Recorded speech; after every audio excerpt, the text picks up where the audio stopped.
Les pido por favor me acompañen a primera de Tesalonicenses. Vamos a estar leyendo los versos del 2 al 7. La predicación estará en los versos 4 y 5.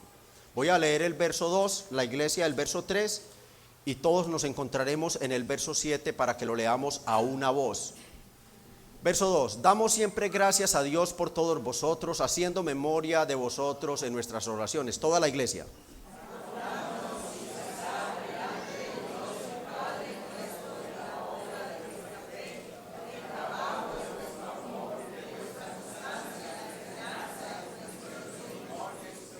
Porque conocemos, hermanos amados de Dios, vuestra elección.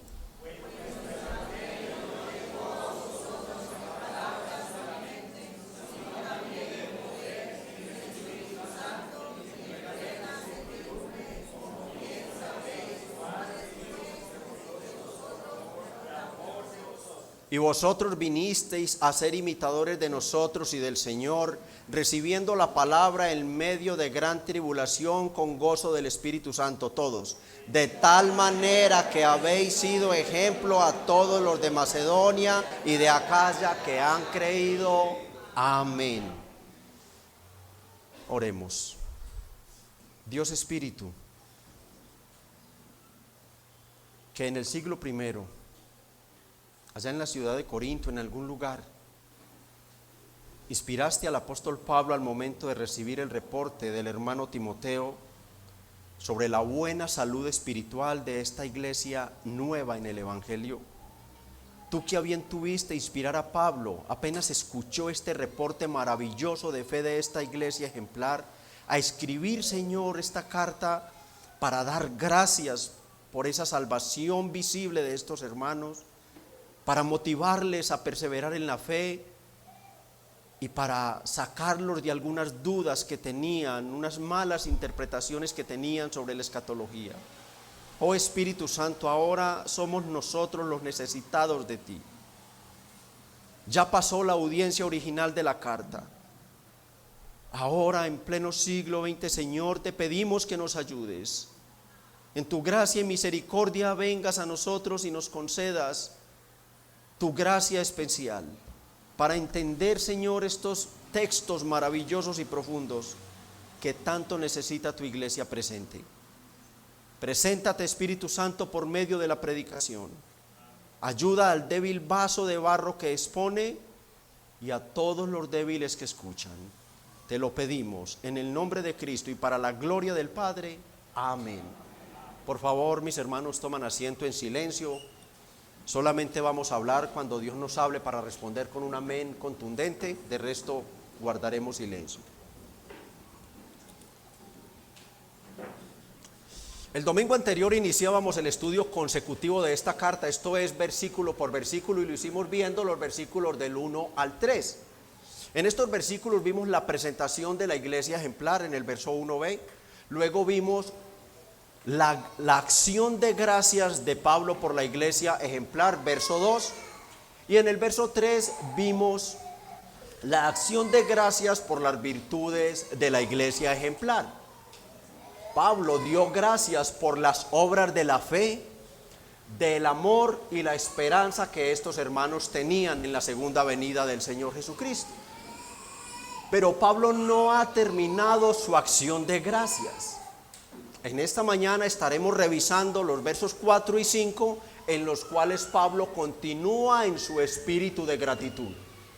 Pablo continúa su acción de gracias por la iglesia ejemplar, pero esta vez lo hace por algo muy diferente, por algo mucho más profundo, por algo esencial, por algo sublime, por algo que si Dios no lo hubiera hecho, Pablo no hubiera tenido la oportunidad o por qué dar gracias por la fe, el amor o la esperanza. Aquí vemos a Pablo junto con su equipo misionero dando gracias porque ellos estaban seguros, convencidos de que estos hermanos amados de Tesalónica eran escogidos de Dios. Eran hermanos amados y escogidos de Dios para salvación. Si Pablo dio gracias en el verso 3 por las virtudes de la fe, el amor y la esperanza, es porque ya Dios había hecho algo profundo, había hecho algo sublime, algo misterioso, algo sin lo cual no puede haber esperanza de salvación para un pecador. Es porque Dios ya los había amado, es porque Dios los había elegido, los había escogido para que fuesen salvos. El tema de los versos es la acción de gracias motivada por la seguridad de Pablo de que esta iglesia era una iglesia amada por Dios y elegida por Dios para salvación. El título que le he dado a esta enseñanza es La iglesia de Dios, una iglesia ejemplar, segunda parte. Y estaremos viendo dos cosas de manera principal. Estaremos viendo la razón para la elección de la iglesia ejemplar. Usted que toma notas puede poner el motivo, la causa, puede poner la base, puede poner el fundamento por la palabra razón. Yo me quedé con la palabra razón porque el primer pensamiento que vino al estudiar el texto, el versículo fue: ¿qué razón tuvo Dios para elegirme a mí? O sea, ¿qué razón tuvo Dios para amarme a mí? Una alimaña pecaminosa como Ernesto, un ser depravado como Ernesto, un ser opositor a los mandamientos de Dios como Ernesto. ¿Qué razón tuvo Dios para elegirme? Por eso me quedé con esa palabra, porque fue la primera que me llegó. Pero vuelvo y le repito, puede poner la base, el fundamento, la causa, el motivo para la elección de la iglesia ejemplar. Recuerde que la iglesia es usted. Si ha puesto toda su fe en Cristo, usted es la iglesia. La iglesia no es un local. En segundo lugar, veremos las evidencias de la elección en la iglesia ejemplar. Pablo tuvo una experiencia al predicar el evangelio a esta iglesia. Tuvo una experiencia que para Pablo no quedó ninguna duda que él estaba predicando el evangelio a elegidos de Dios. Eso lo veremos en el verso número 5. Veamos entonces nuestro primer encabezado, la razón para la elección de la iglesia ejemplar. Verso 4. Porque conocemos, hermanos amados de Dios, vuestra elección. Hermanos, métanse por favor en el tema. Porque conocemos, hermanos amados de Dios, vuestra elección. Pablo no tiene ningún temor en asegurar que esta iglesia estaba tan recién establecida, tan recién convertida, tan recién salvada. Era una iglesia amada y elegida de Dios. El testimonio recibido de Timoteo sobre la fe de estos hermanos, capítulo 3, versos 6 al 8, convencieron a Pablo que definitivamente estos hermanos eran creyentes genuinos, creyentes verdaderos, y esto solo podía haber ocurrido por una razón: porque habían sido elegidos por Dios desde antes de la fundación del mundo para ser salvos. Recordemos brevemente el contexto remoto de la carta. Pablo, segundo viaje misionero, siglo primero, Dios le impide que vaya, que se quede en Asia Menor. Por medio de muchos acontecimientos lo lleva y lo pone en Tesalónica. Y Pablo está allí en Tesalónica, predicando en una sinagoga de Satanás, una sinagoga judía. Y allí Dios convierte una cantidad de personas, pero se levanta tal oposición contra Pablo, se levanta tal oposición que no le permite a Pablo terminar realmente el ministerio que él pensaba desarrollar allí. Y Pablo tiene que huir. Tiene que huir. Y esto sumerge al apóstol Pablo en una preocupación, donde él dice en el capítulo 3, verso 1 y verso 5, no pudiendo soportarlo más. ¿Qué era lo que Pablo no soportaba? La duda, la preocupación, la angustia, como no había terminado su trabajo misionero, que estos hermanos hubieran claudicado en la fe. Él no puede ir porque había antes huido de allí, pero misteriosamente Dios había ocultado a Timoteo de las autoridades y de estos judíos. Entonces envía a Timoteo. Timoteo va allí en el verso 6, en el verso 2 lo envía a Timoteo. Y cuando Timoteo va allí es impactado al ver que esta gente parecía que tuviera años de haberse entregado a Cristo, que estaban firmes y sólidos en la fe. Regresa a Corinto, da el informe a Pablo sobre la buena salud de estos hermanos, y el Espíritu Santo inspira a Pablo para escribir la carta que tenemos. Ese es el contexto remoto de la carta, lo que da origen a la carta.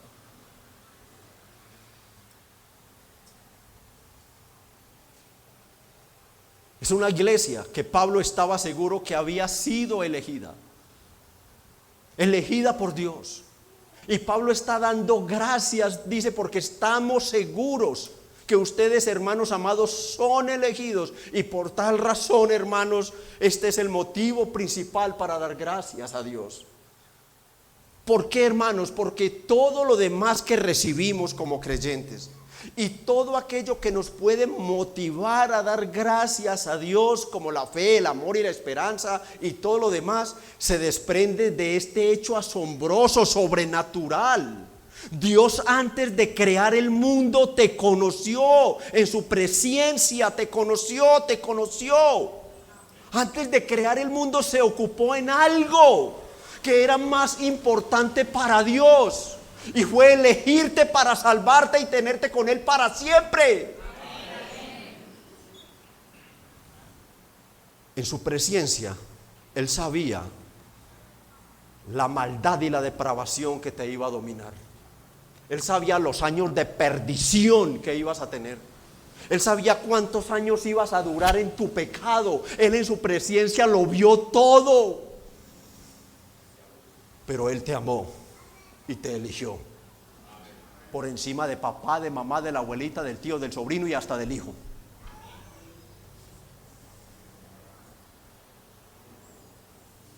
Por encima de personas cuya conducta moral en este mundo fue mucho mejor que la tuya. Y Él te eligió. Todo se desprende de ese hecho asombroso, que Dios se ocupó en elegirte antes de crear el mundo. En 2 Tesalonicenses vuelve a decírselos a ellos en el capítulo 2, verso 13. Pero nosotros debemos dar siempre gracias a Dios respecto de vosotros, hermanos amados del Señor. ¿Por qué, Pablo? De que Dios os haya escogido desde el principio para salvación, mediante la santificación del Espíritu y la fe en la verdad. Efesios 1:4 nos dice: según nos escogió en Él antes de la fundación del mundo, para que fuésemos santos y sin mancha delante de Él.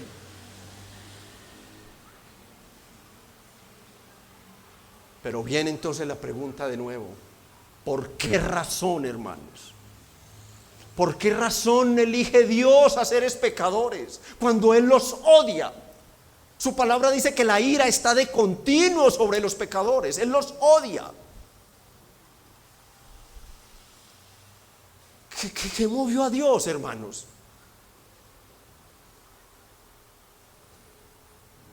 Para redimirlo al costo de la vida de su propio y santo Hijo.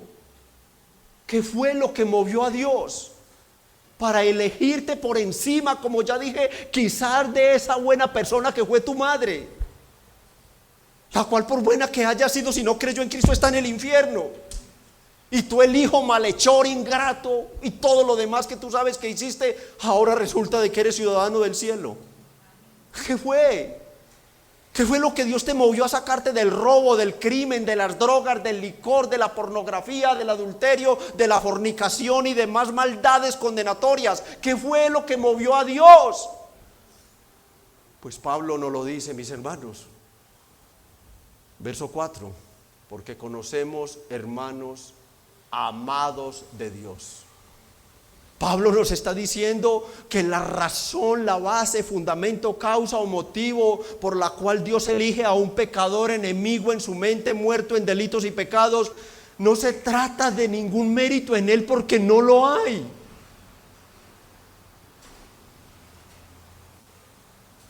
Es solo y exclusivamente porque Dios nos amó. Es el amor de Dios, hermanos. Es porque Él decidió amarnos. Él decidió amarnos. El amor de Dios no es un amor como el nuestro, no es un amor, no es un amor que se mide por detalles y por conductas. Le doy flores, le llevo las cositas, le doy todos los detalles a mi esposa y entonces hay un amor ahí todo visible y todo sensible y dejo de darle y entonces se infla, usted no volvió a dar nada a usted y así somos nosotros, ya no me atiendes como antes. Entonces nuestro amor, hermanos, está condicionado a los detalles, a los sentimientos, a todo lo demás. Pero el amor de Dios es incondicional, hermanos. Porque Dios no nos amó a nosotros por causa nuestra, sino por causa de su amor propio, pues de su amor intrínseco, porque Él es amor. Y como Él es amor, nos tenía que cubrir de amor, entonces nos pone en Jesucristo. Cristo es el amado de Dios. Es aquel en el cual Dios encuentra toda su complacencia.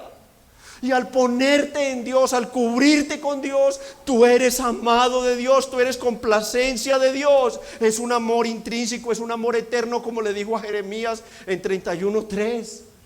Es un amor que no se mide por detalles o conductas, es un amor que se mide solo por la cruz.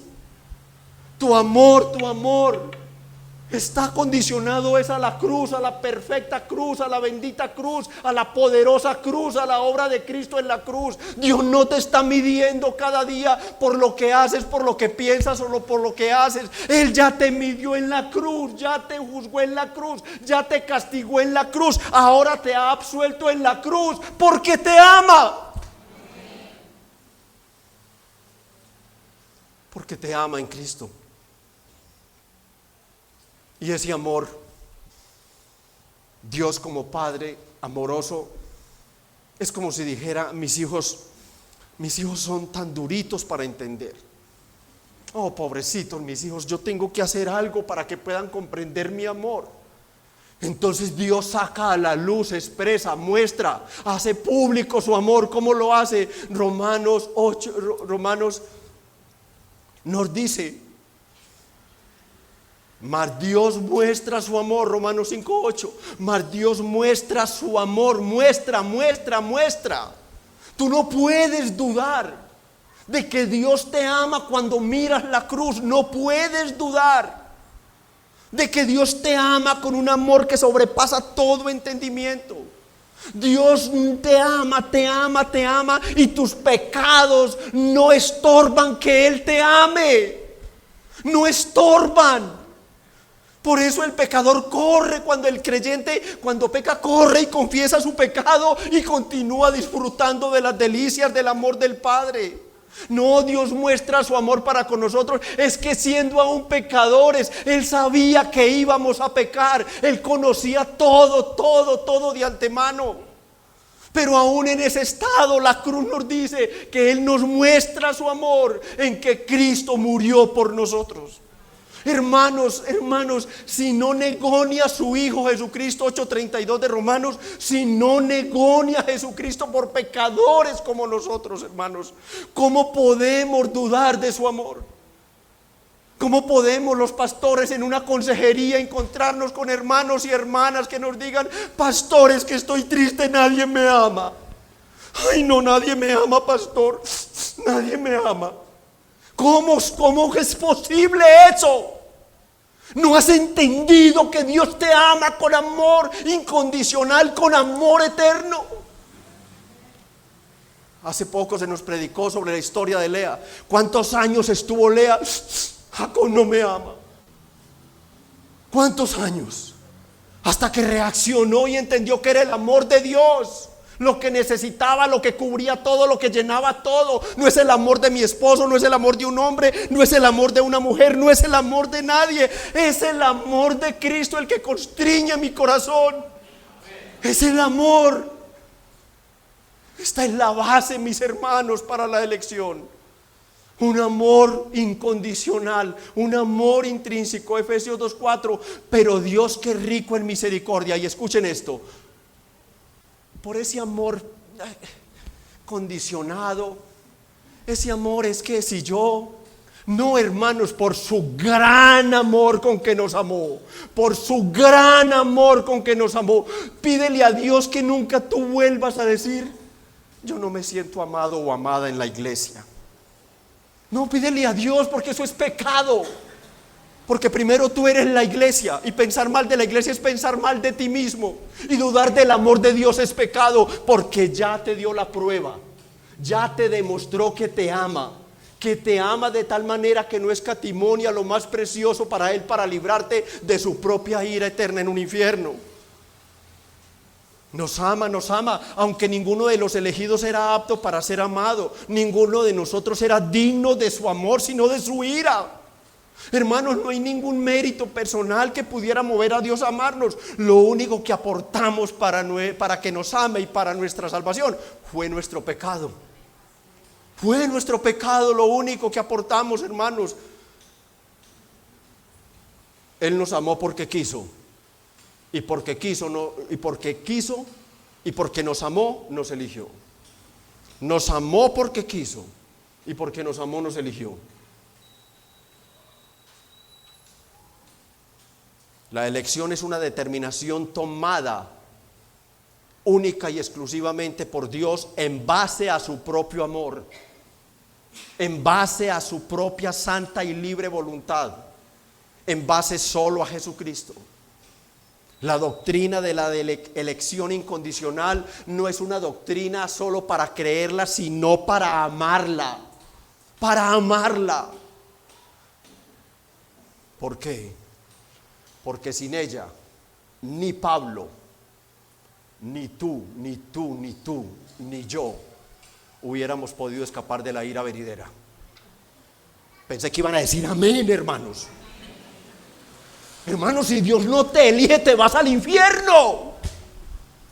¿No lo has entendido?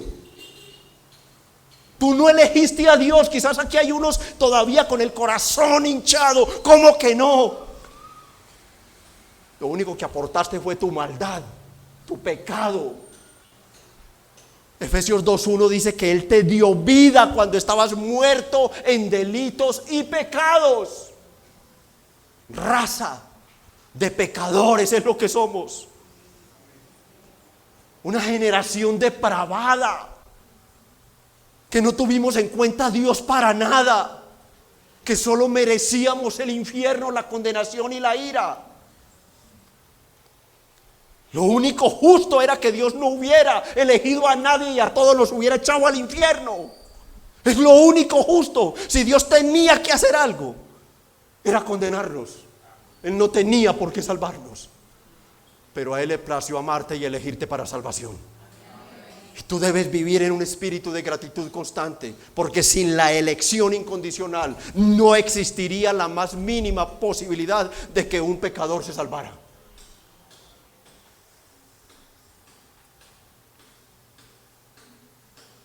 Efesios 1:5 nos recuerda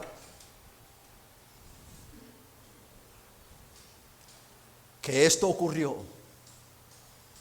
Miren cómo lo hizo. En amor. No fue con ira. Hay cristianos que son así, en un temor y ni siquiera miran al cielo. Hermano, usted no ha entendido que ya sus pecados fueron llevados sobre Cristo, castigados, juzgados y todo lo demás en la cruz. Que ahora lo que destila de la cruz a partir de que Cristo resucita, sube al cielo, es amor, amor, amor. En amor habiéndonos predestinado para que cada uno se la rebusque como quiera. No, mis hermanos, para ser adoptados hijos suyos. Ve hasta dónde llega el amor de Dios por ti, por favor. Mira, piensa, medita. En amor habiéndonos predestinado a pecadores dignos del infierno para ser predestinados y adoptados como hijos de un Dios 3 veces santo y justo. Somos hijos de Dios, los creyentes en Cristo, y estamos bajo el amor y la bendición de Dios Padre. Él es el dueño, el creador, el sustentador del universo.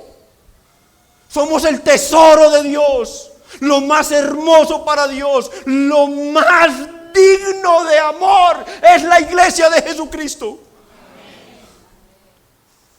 Y todo lo hizo según el puro afecto de su voluntad. Él no contó con tu opinión, porque ya les dije, lo único que había en nosotros era pecado. No le importó. Por eso nos duele tanto a los pastores la ingratitud, el conformismo de la iglesia.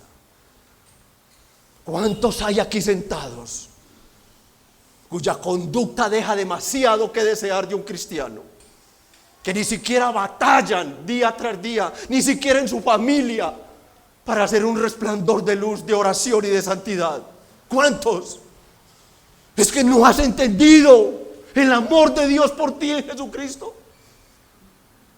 No has entendido que ante ese que murió en la cruz, que hoy es Rey de Reyes y Señor de Señores, todos tendremos que comparecer para rendir cuentas de lo que hicimos mientras estuvimos en el cuerpo, sea bueno o sea malo. ¿No lo has entendido? Tú puedes vivir de forma distinta, no de manera perfecta, pero puedes mejorar tu conducta en honor a la gloria de Cristo.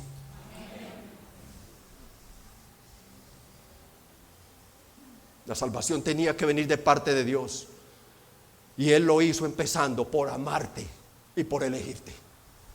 Sin elección incondicional no existiría salvación para nadie. ¿Por qué? Porque ninguno puede, ni quiere venir, ni buscar a Dios. Entonces, ¿qué hace Dios? Romanos 3, 10, 11 dice: porque no hay justo ni aún uno. Porque no hay quien busque a Dios. Ni uno. Así que la doctrina de la elección incondicional debe humillar tu corazón. Debe humillar tu corazón. Porque todos hacíamos parte de esos. En Romanos 3:23 dice: por cuanto todos pecaron y están destituidos de la gloria de Dios. Es Dios, hermanos, quien en su libre y soberana voluntad, en su amor sobrenatural, Él busca, Él ama, Él elige, Él regenera, Él salva y Él adopta como hijo al pecador que le place. Él es soberano en la elección. Es soberano en la elección. Santiago 2:5 dice: ¿no ha elegido Dios a los pobres para que sean ricos en la fe? Nuestro Dios es un Dios de elección, hermanos, y su elección es soberana. Él elige a quien quiere. Él eligió entre dos niños. Malaquías 3, 1, 2 y 3a, y luego Pablo lo trae al Nuevo Testamento en Romanos 9 y dice: a Jacob amé y a Esaú ¿qué?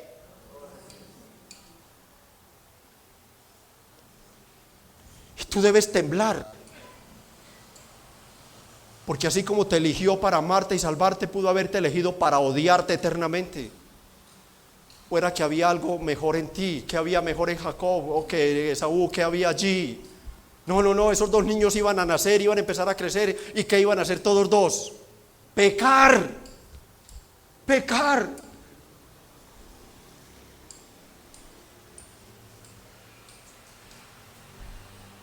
Algo muy semejante le dice Dios al pueblo de Israel por medio de Moisés en Deuteronomio 7:7. No por ser vosotros más que todos los pueblos, os ha querido Jehová y os ha escogido, pues vosotros erais el más insignificante de todos los pueblos. Y allí debes verte tú como el ser más pobre e insignificante, más indigno del amor y la elección de Dios. Tú debes verte así. Tú debes verte como el más insignificante de los hombres, como el más depravado de los hombres. Tú debes verte como el más indigno de que Dios te ame y te elija, porque no te eligió porque hubiera algo bueno en ti, sino a pesar de que no había nada bueno.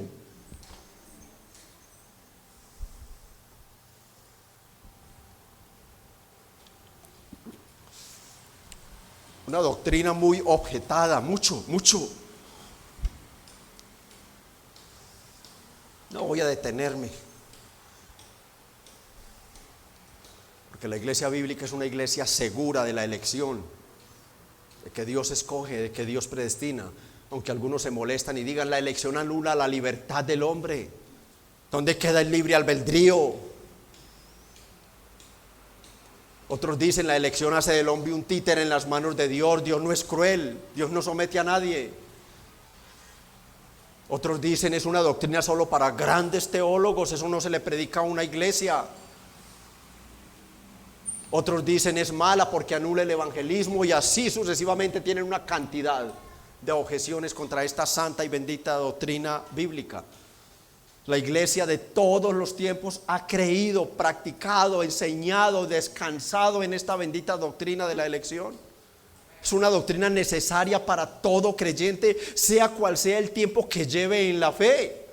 La misma carta nos da testimonio de que Pablo está tratando la doctrina de la elección con una iglesia recién convertida, de meses de convertida.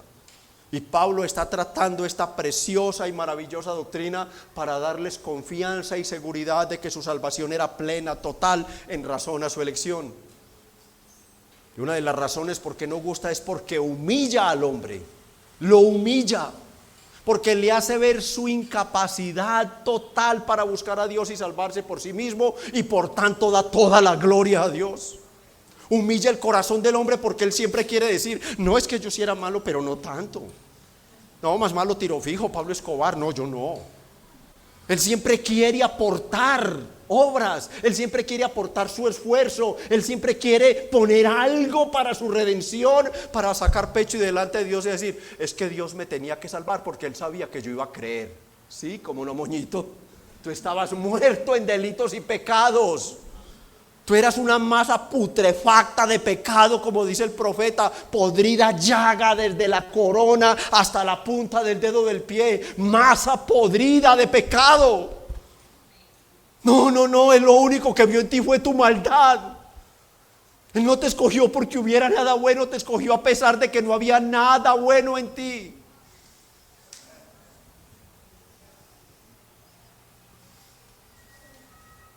Es una doctrina necesaria para toda iglesia bíblica. ¿Por qué, hermanos? Para todo creyente individual. Amén. ¿Por qué? Hermanos, porque esta doctrina, cuando es traída de la mente y destila mi corazón, entonces impacta mi corazón, lo humilla. Nuestra mente descansa en esa elección. Impacta nuestra forma de orar. Quien conoce esta doctrina no se va a parar aquí en el culto a decir, yo decreto salud, yo decreto, soy hijo del rey, él me tiene que dar. No, el humillado dice, Señor, tengo cáncer, y si es tu santa voluntad, Señor, sáname, y si es tu santa voluntad sacarme por medio de este mal, gloria doy a tu nombre. Esa es la oración de aquellos que han sido impactados por la elección de un Dios soberano.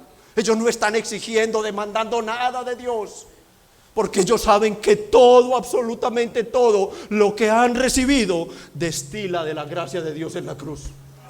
Todo, mis hermanos, afecta nuestra gratitud, nos lleva a ser agradecidos porque nos permite, el Espíritu Santo nos convence que no merecíamos absolutamente nada, que fue Él el que nos escogió.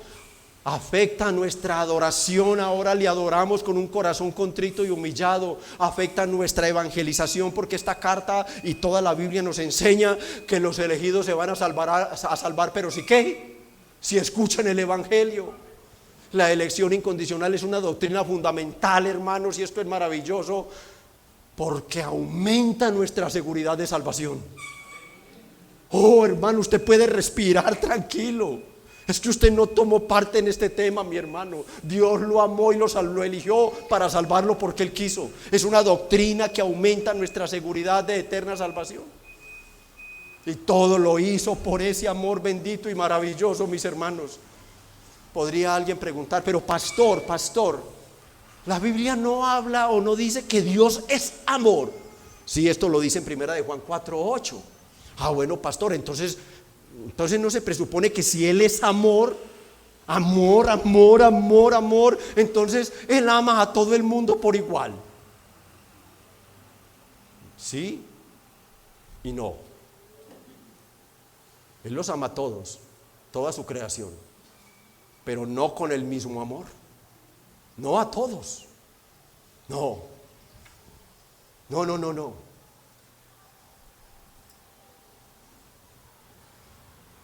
No con el mismo tipo de amor. El amor para con el mundo se conoce como benevolencia de Dios. benevolencia de Dios. Más que amor, es benevolencia de Dios. Mateo 5:45 dice que Él hace salir su sol sobre justos e injustos. Ahí está la benevolencia de Dios. Pero ese amor, si se puede llamar amor, es temporal. Amigo que está aquí, si usted no se entrega a Cristo, lo que usted está disfrutando de la vida es temporal. Usted tiene que correr a Jesucristo, porque se va a acabar lo que está disfrutando para empezar la eternidad en el infierno. ¿Por qué? Porque la venida de Cristo, para hablar de lo que ya será eterno, aunque desde que mueren ya lo están sufriendo, esta benevolencia o amor universal o general dará paso a la ira eterna de Dios sobre ellos. Dará paso a la ira eterna de Dios sobre ellos. Dios derramará la ira sobre aquellos vasos de deshonra, Romanos 9:22. ¿Y qué si Dios, queriendo mostrar su ira? Ay, pastor, pero yo que pregunté que Dios era puro amor. Sí, porque conoces a Dios por partecitas. Has separado a Dios, y Dios es una unidad perfecta. Su ira, esta es la otra perfección de Dios, iglesia. Dios es un Dios de ira, de ira. Y hacer notorio su poder, soportó con mucha paciencia. Aquí está, amigo querido, jovencito, jovencita, niño, adulto o anciano que ha jugado con la gracia de Dios. Aquí está, se va a acabar la paciencia de Dios, se va a acabar para ti. Y si no te entregas a Cristo arrepentido y humillado, Él desatará su ira y te echará al infierno para siempre. Él es justo. Soportó con mucha paciencia los vasos de ira preparados para destrucción. Dios no solo es amor, amada iglesia, predica un Dios completo. Predica un Dios de amor, santidad, justicia e ira. Predica lo completo y deja de jugar con el pecado. Y para hacer notorias el amor particular y para hacer notorias las riquezas de su gloria, las mostró para con los vasos de misericordia. Esos vasos eran iguales. Solo había pecado en ellos, y a unos los deja en su estado para derramar su ira, de vengarse de ellos, y a otros para mostrar las riquezas de su gloria con los vasos de misericordia que Él preparó de antemano para gloria. Alaben al Señor. Oh, hermano, si usted ha creído en Cristo, usted es un vaso de misericordia.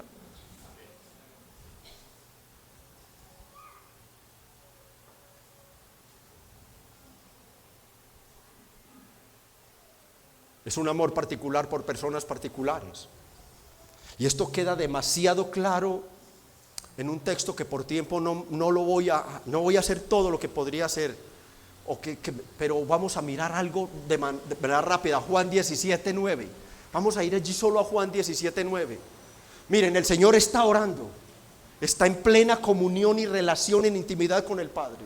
La oración más poderosa del santo de los santos con su Padre, y Él está allí, y mire lo que dice: yo ruego por ellos. A ver, ¿por quiénes? Por ellos. ¿Cuáles eran ellos? Los elegidos, sus discípulos, porque Él dijo en Juan 15:16: no me elegiste vosotros a mí, sino que yo os elegí a vosotros. Él continúa diciendo: no ruego por el mundo. Miren, hermanos, los oradores acá de la iglesia, no oren de igual forma por el mundo. No oren de igual manera. No pidan las mismas bendiciones por el mundo. Nosotros no somos más piadosos que Cristo, ni más sabios, ni más santos, ni más soberanos que Cristo. Y Cristo no oró por el mundo. No oró por todos los perdidos, los que no eran elegidos. No oró por ellos. Yo pido por estos, por los elegidos, por los que eran tuyos y tú me los has dado, sino por los que me diste, porque tuyos son. El Señor está diciendo: Padre, lo que yo te pido por mis discípulos, mis elegidos, yo no lo puedo pedir por el mundo. Ellos no son elegidos, ellos no son míos. Pero luego vean, hermano, avanzando en el mismo capítulo, versos 22 y 23. La gloria que me diste yo les he dado para que sean uno. A veces leemos y pasamos como aves veloces. La gloria que me diste yo les he dado. Tú delante del Padre tienes la misma gloria de Cristo. Como hombres santos, puros, justificados, revestidos de la justicia de Cristo, todos los bienes de Cristo han sido anotados a tu cuenta, imputados a tu cuenta. Tú para Dios eres un hijo amado porque estás revestido de la gloria misma de Jesucristo.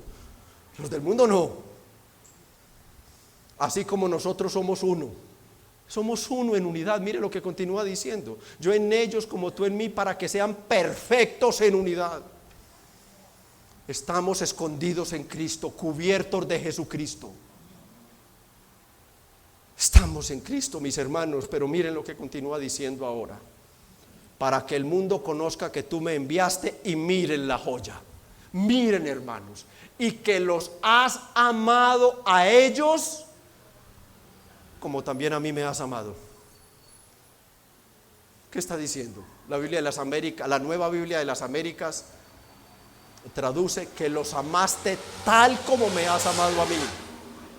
O sea, Dios ama a sus elegidos con la misma clase de amor con que ama a su Hijo Jesucristo.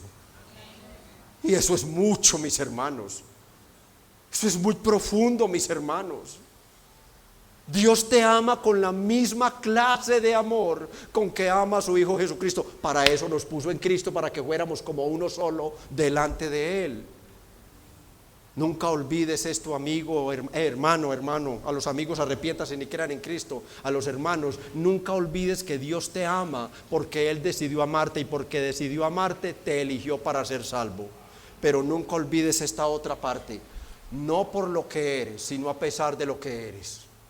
No por lo que eres, sino a pesar de lo que eres. Habiendo visto el verso 4,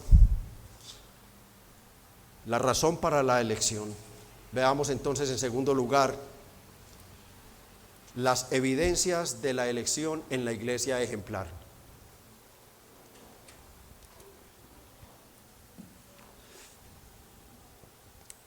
Leamos desde el verso 4, por favor, hermano, pásame desde el 4, por favor. Porque conocemos, hermanos amados de Dios, vuestra elección, pues nuestro evangelio. ¿Por qué conocían la elección? Ahora aquí está la explicación, aquí están las evidencias.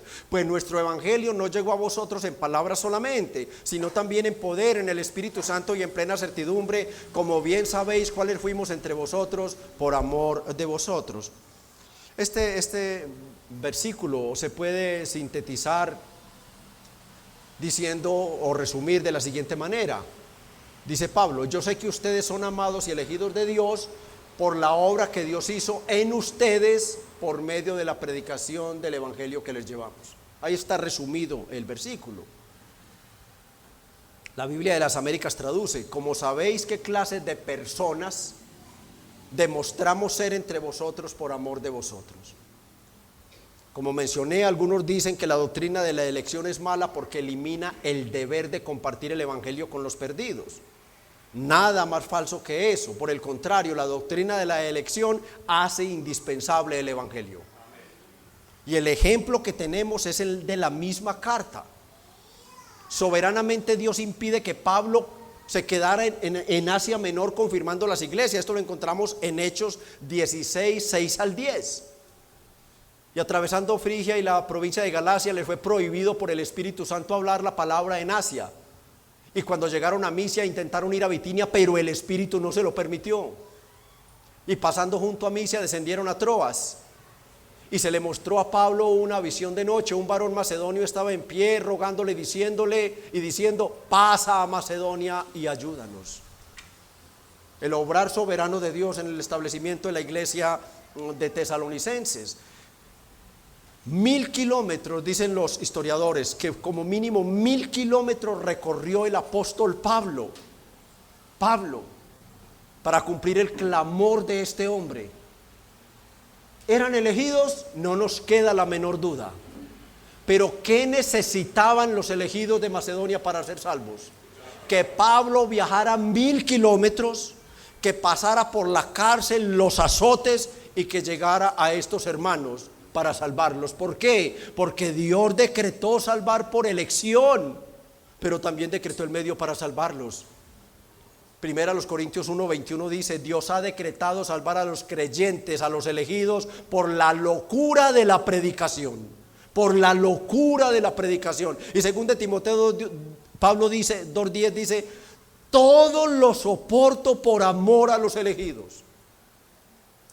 Y si tuviéramos a Pablo acá, uno quizá le dijera: Pablo, pero ¿por qué te sometes a tanto sufrimiento?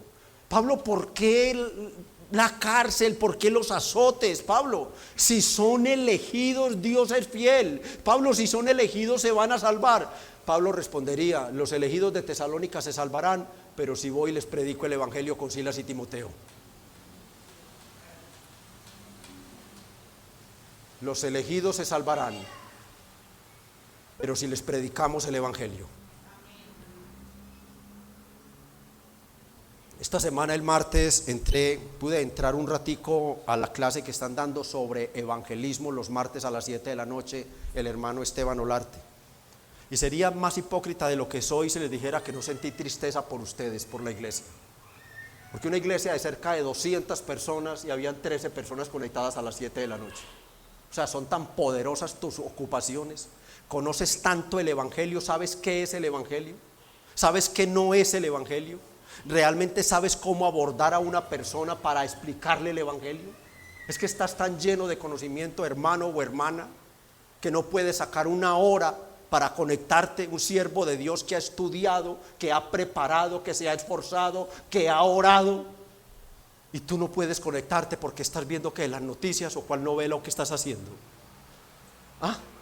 Sentí vergüenza, mis hermanos, apenas vi 13 personas conectadas. Pero estás a tiempo, pídele perdón a Dios. Pídele perdón a Dios. Tú no fuiste salvo para quedarte con tu salvación acorazada.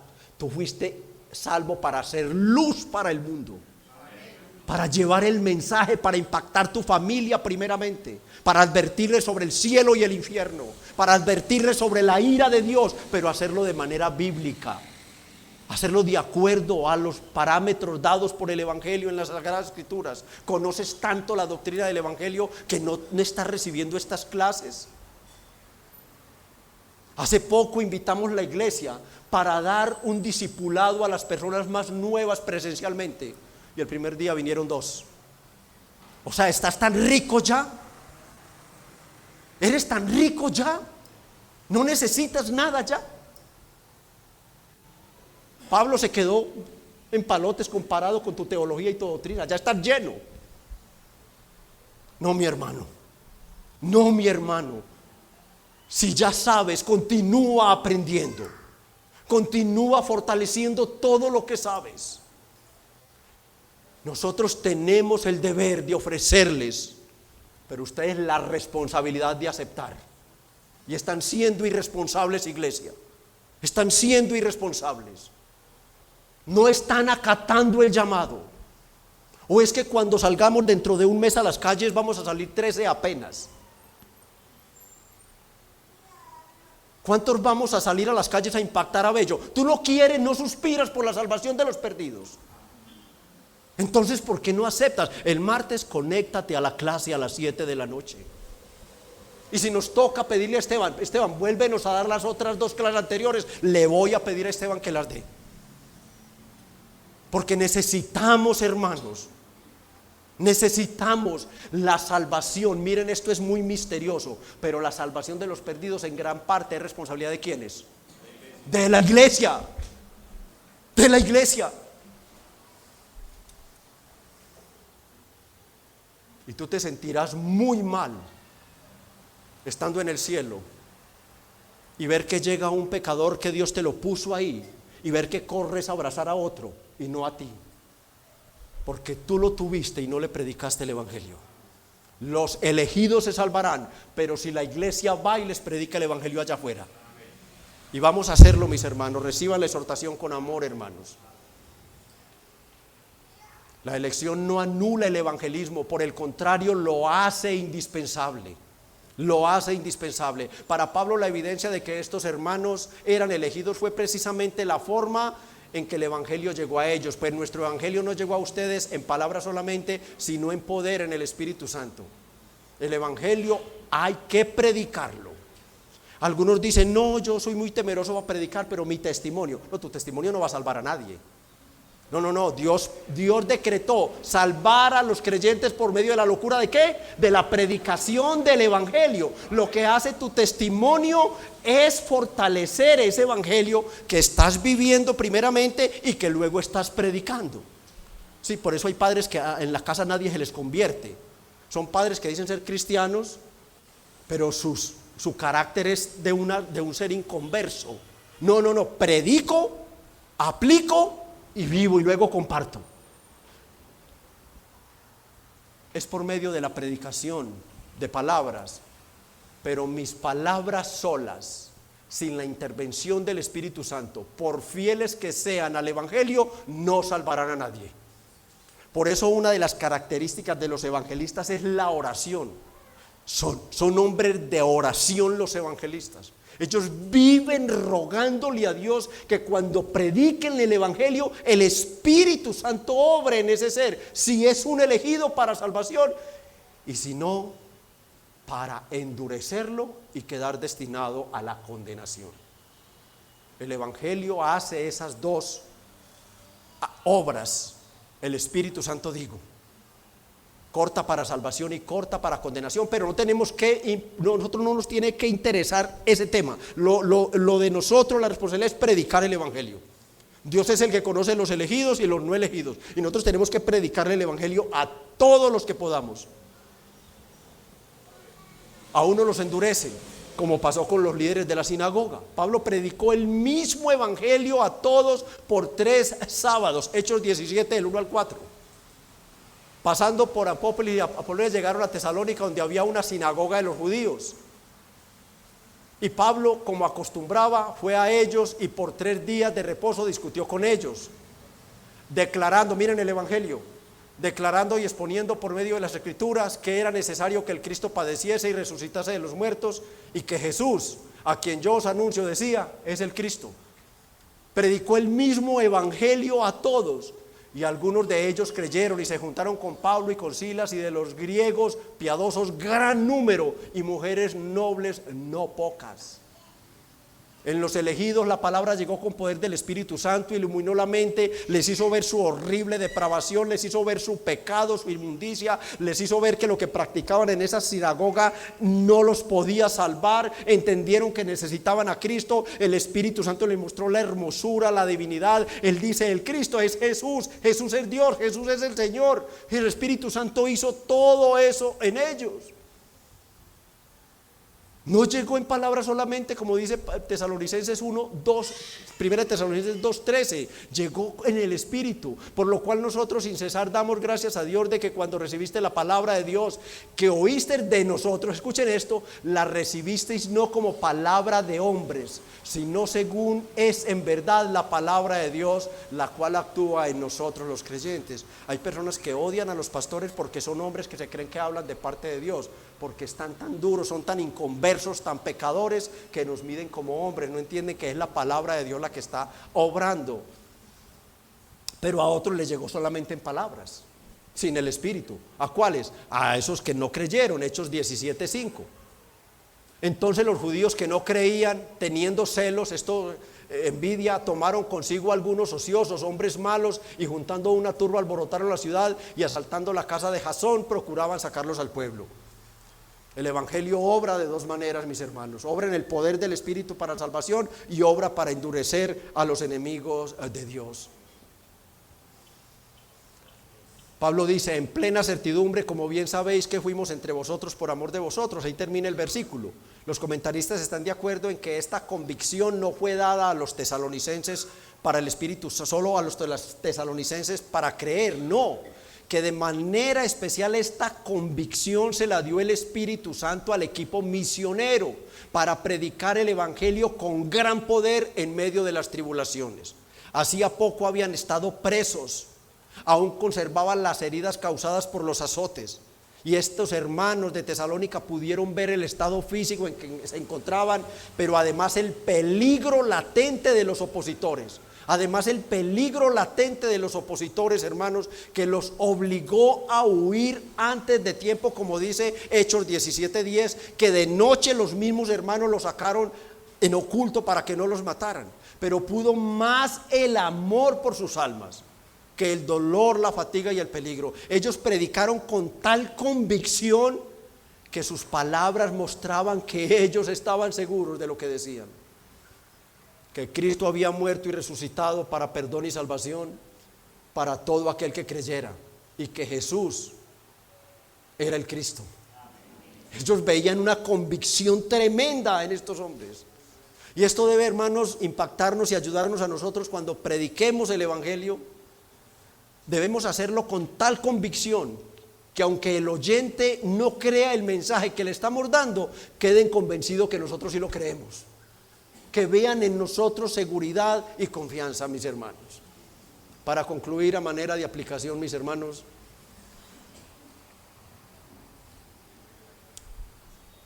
aunque no tenemos la capacidad de cómo ver si nuestros nombres están escritos en el libro de la vida.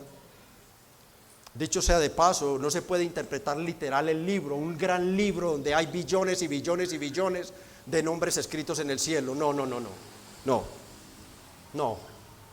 Dios no es como su pastor que tiene que tomar una agendita y anotar todo, y eso hasta a veces se le olvida y estando anotado. No, aquí está hablando del intelecto de Dios, del ser de Dios, de la mente de Dios.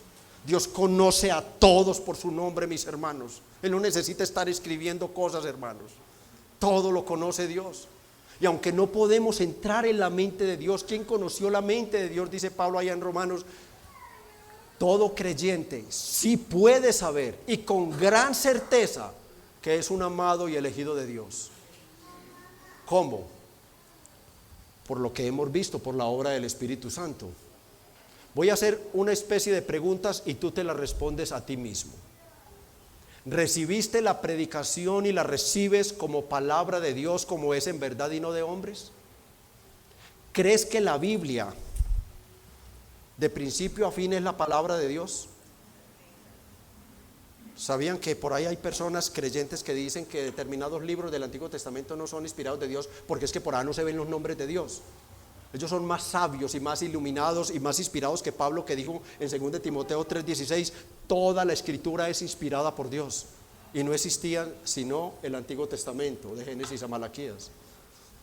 ¿Recibes la palabra de Dios? ¿Crees que la Biblia es la palabra de Dios? ¿Tienes convicción de pecado? ¿Fue esa convicción de pecado que te llevó en arrepentimiento y fe a clamar desde lo profundo de tu corazón: Señor Jesús, por tu muerte en la cruz y resurrección, sálvame porque soy pecador? ¿Tienes la certeza de que recibiste ese perdón solo por la fe, solo por la gracia y solo por los méritos de Cristo? ¿Estás convencido que en ti no había nada bueno para que Dios te perdonara? ¿Sientes dolor y vergüenza cuando pecas y cuando lo haces corres y confiesas tu pecado? ¿Sientes tristeza y te angustias al ver que no puedes alcanzar los estándares de santidad que Dios demanda y que tanto deseas? Luchas cada día por mejorar tu conducta en medio de la iglesia, la familia y la sociedad, buscando con ello que Cristo sea glorificado. Te duele, te entristece, te avergüenza, te acongoja, te lleva casi a la locura cuando te das cuenta que no puedes escapar de determinados pensamientos, que escapas un día, un rato, una hora, unos minutos, pero que vuelven como ráfagas de plomo a tu mente tratando de apartarte del Señor. Te persiguen esos pensamientos, te avergüenzan, te duelen.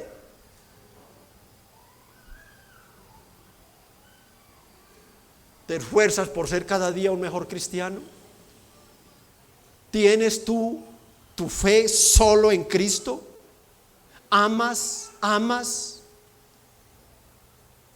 a la iglesia de Cristo? ¿Sabes tú lo que es el amor fraternal? ¿Sabes que la iglesia es el pueblo de Dios, el cuerpo de Cristo en el cual te ha unido?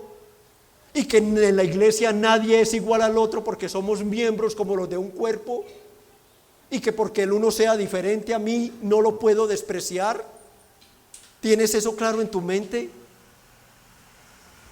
¿Está seguro que Cristo volverá por segunda vez y solo cuando Él vuelva entonces se acabará la lucha con el pecado y toda clase de aflicción? Hermano, hermana, si estas evidencias están en ti, alaba al Señor, porque tú tienes razones más que suficientes para creer que Dios te ama y que en base a ese amor te ha elegido para salvación. Hermanos, esta doctrina es una doctrina tan profunda que nosotros debemos imitar al apóstol Pablo cuando, pensando en la elección del remanente de Israel y el remanente y la elección de los gentiles, Pablo allá en Romanos 33, 11, 33 al 36, entonces él exclama: oh profundidad de las riquezas de la sabiduría y de la ciencia de Dios, cuán insondables son sus juicios e inescrutables sus caminos. Porque ¿quién entendió la mente del Señor? ¿O quién fue su consejero? ¿O quién le dio a Él primero para que te eligiera, para que Él fuese recompensado? Porque de Él, por Él y para Él son todas las cosas. A Él sea la gloria por los siglos de los siglos. Amén. Amén. Esta doctrina debe llevarnos a exclamar siempre así: gloria a Dios, porque nadie le dio nada, hermano, para merecer ser elegido. A los amigos que están acá, que no son cristianos: amigo, ¿tú quieres saber si eres elegido? ¿Tú quieres saber si Dios te ama? Lo primero que tienes que aceptar es que tú eres un terrible pecador, fornicario, adúltero, de todo lo que tú sabes y Dios sabe que haces. Lo primero para saber si eres un elegido de Dios es aceptar que eres un pecador y que Dios es 3 veces santo, justo y odia al pecador. Eso solo lo hace un elegido.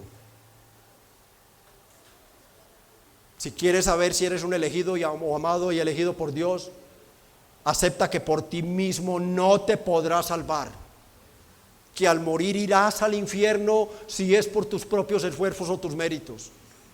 Reconoce que necesitas con urgencia de un Salvador. Solo los amados y elegidos lo harán. Los demás que estén aquí se endurecerán y quizás digan: no vuelvo allá a que me traten de pecador. Cada que vengas te recordaré que eres un pecador, porque mi responsabilidad es hacerte ver el cielo y el infierno, es hacerte ver el bien y el mal, y es mostrarte el camino de la salvación que se llama Jesucristo crucificado. ¿Quieres saber si eres un escogido y amado? Cree en Jesucristo. Arrepiéntete de tus pecados solamente por la fe en la cruz, entendiendo que Él murió para pagarle a Dios. Solo los elegidos lo harán.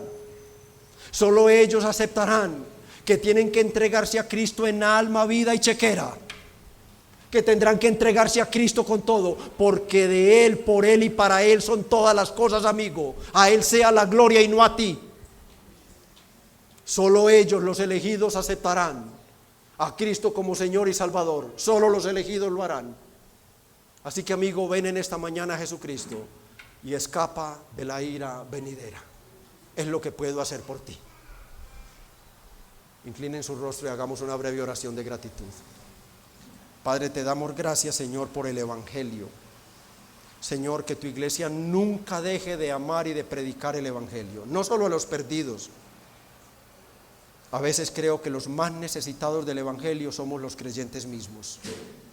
Bendícenos y ayúdanos, Señor, a vivir en un estado de humillación y gratitud por esta elección bendita. Enséñanos a amar y apreciar esta doctrina maravillosa. Enséñanos, Señor, a entender y aceptar que sin elección incondicional nunca me hubiera salvado.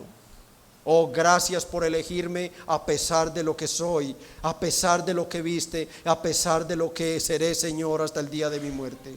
Gracias por elegirme, gracias por predestinarme, gracias por escogerme en Jesucristo para ser, Señor, parte de este pueblo santo, este pueblo que peregrina hacia la ciudad celestial, porque tú has prometido, Señor, que nos amas con amor eterno, amor incondicional. Bendícenos y ayúdanos cada día a responder con gratitud, predicando el Evangelio a los perdidos.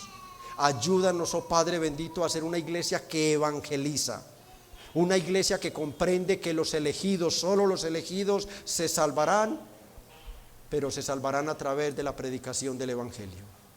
Gracias te damos, Padre, por estar con nosotros en esta mañana. En el nombre de Jesús. Amén.